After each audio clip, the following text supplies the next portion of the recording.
시청자 여러분 안녕하세요. 김동수입니다. 더불어민주당이요 30일 쌍방울 대북송금 사건과 관련해 이재명 전 대표를 기소한 수원지검 형사6부 서현욱 부장검사를 고위공직자 범죄수사처에 고발하기로 했습니다.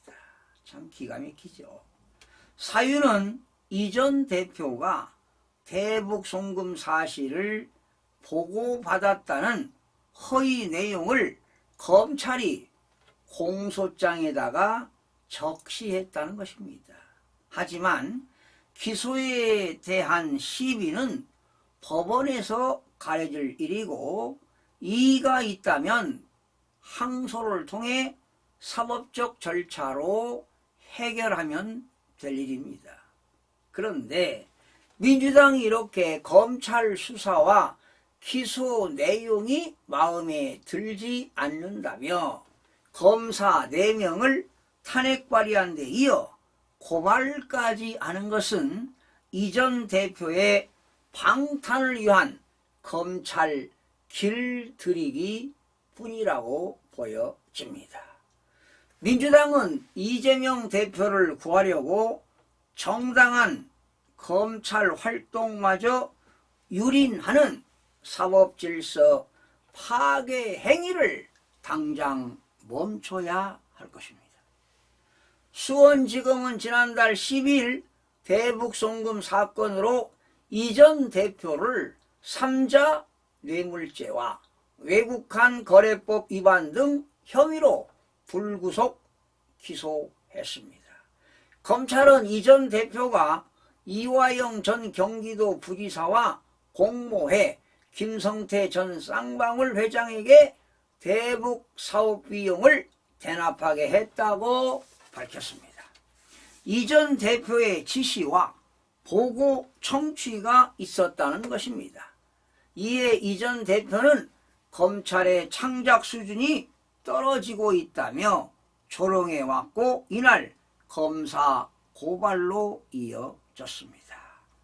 이 전 대표가 대납 사실을 보고받아 공모했는지는 법원에서 다툴 쟁점 사안입니다. 법원은 앞서 이 전 부지사 1심 재판에서 쌍방울이 대납 사실을 인정했지만 이 전 대표가 보고받았는지 여부는 명시적 판단을 보류했습니다. 다만 이 대표와 2차례 통화했다, 이 대표에게 보고했다는 말을 이 전 부지사에게 들었다는 취지의 김 전 회장 진술에 신빙성이 있다고 본 것입니다.